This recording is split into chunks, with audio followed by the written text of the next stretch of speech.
नमस्कार दोस्तों, स्वागत है आप सभी का हमारे चैनल पौराणिक लोक पर।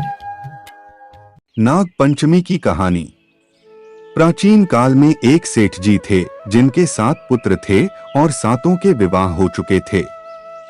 सबसे छोटे पुत्र की पत्नी श्रेष्ठ चरित्र की और सुशील थी, परंतु उसके भाई नहीं था। एक दिन उस घर की बड़ी बहू ने घर लीपने के लिए पीली मिट्टी लाने के लिए सभी बहुओं को साथ चलने को कहा, तो सभी एक साथ डलिया और खुरपी लेकर मिट्टी खोदने के लिए निकल पड़ी। जब बहुएं मिट्टी खोद रही थीं, तभी वहां एक सर्प निकला, जिसे बड़ी बहू खुरपी से मारने लगी। यह देखकर छोटी बहू ने उसे रोका और कहा, इसे मत मारो, यह बेचारा निरपराध है। यह सुनकर बड़ी बहू ने उसे नहीं मारा। तब वो सांप एक ओर जा बैठा। तब छोटी बहू ने उससे कहा, मैं अभी लौट कर आती हैं, तुम यहाँ से जाना मत।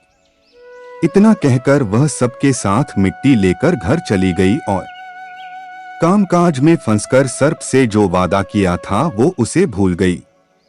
उसे दूसरे दिन वह बात याद आई तो वो सबको साथ लेकर वहां पहुंची। सर्प अभी भी उस स्थान पर बैठा था, जिसे देखकर छोटी बहू बोली, सर्प भैया नमस्कार। सर्प ने कहा, तू भैया कह चुकी है, इसलिए तुझे छोड़ देता हूँ, नहीं तो झूठी बात कहने के कारण में तुझे अब तक डस लेता। वह बोली, भैया मुझसे भूल हो गई, उसकी क्षमा मांगती हूँ। तब सर्प बोला, अच्छा, तू आज से मेरी बहन है और मैं तेरा भाई, तुझे मुझसे जो मांगना हो मांग ले। वह बोली, मेरा कोई भैया नहीं है, अच्छा हुआ तुम मेरे भाई बन गए। कुछ दिन व्यतीत होने पर वह सांप मनुष्य का रूप रखकर उसके घर आया और बोला कि मेरी बहन को भेज दो। सबने कहा, इसका तो कोई भाई नहीं है, फिर तुम कौन हो? तो वह बोला, मैं दूर के रिश्ते में इसका भाई हूँ, बचपन में ही बाहर चला गया था। उसके विश्वास दिलाने पर परिवार के लोगों ने छोटी को उसके साथ भेज दिया। उसने मार्ग में बताया कि मैं वही सर्प हूँ, इसलिए तू डरना मत और जहां चलने में कठिनाई हो वहां मेरी पूंछ पकड़ लेना। छोटी बहू ने वैसा ही किया और इस प्रकार वह उसके घर पहुंच गई। सर्प के घर के धन ऐश्वर्य को देखकर वह चकित हो गई। इस तरह से वो उसके घर में रहने लगी। एक दिन सर्प की माता ने उससे कहा, मैं एक काम से बाहर जा रही हूँ, तू अपने भाई को ठंडा दूध पिला देना। उसे इस बात का ध्यान नहीं रहा और उसने सांप को गर्म दूध पिला दिया, जिससे उसका मुख जल गया। यह देखकर सर्प की माता को डोट गुस्सा आ गया, परंतु सर्प के समझाने पर वह चुप हो गई। तब सर्प ने कहा कि बहन को अब उसके घर भेजना चाहिए। तब सर्प और उसके पिता ने उसे बहुत सा सोना, चांदी, जवाहरात, वस्त्र भूषण आदि देकर घर पहुंचा दिया। इतना ढेर सारा धन देखकर बड़ी बहू उसने जलने लगी और कहने लगी कि तेरा भाई तो बड़ा धनवान है, तुझे तो उससे और भी धन लाना चाहिए।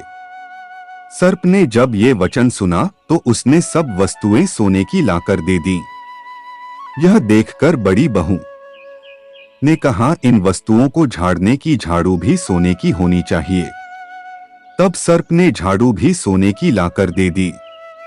सर्प ने छोटी बहू को हीरामनियों का एक अद्भुत हार दिया, जिसकी प्रशंसा उस राज्य की रानी ने भी सुनी और वो राजा से बोली कि सेठ की छोटी बहू का हार मुझे चाहिए। राजा ने मंत्री को हुक्म दिया कि उससे वह हार तुरंत ही ले आओ। मंत्री ने सेठ जी से जाकर कहा कि महारानी जी छोटी बहू का हार पहनेंगी, वह हमें दे दो। सेठ जी ने डर के कारण छोटी बहू से हार लेकर उन्हें दे दिया। छोटी बहू को यह बात बहुत बुरी लगी। उसने अपने सांप भाई को याद किया और उससे प्रार्थना की, भैया रानी ने हार छीन लिया है, तुम कुछ ऐसा करो कि जैसे ही रानी वो हार पहने वह सर्प बन जाए और जब वह मुझे लौटा दे तब वो हार हीरों और मणियों का हो जाए। सर्प ने ठीक वैसा ही किया। जैसे ही रानी ने हार पहना, वैसे ही वह सर्प में बदल गया। यह देखकर रानी चीख पड़ी और डर गई। यह देखकर राजा ने सेठ के पास खबर भेजी कि छोटी बहू को तुरंत भेजो। सेठ जी स्वयं छोटी बहू को लेकर राजा के दरबार में उपस्थित हुए। राजा ने छोटी बहू से पूछा, तूने क्या जादू किया है? मैं तुझे दंड दूंगा।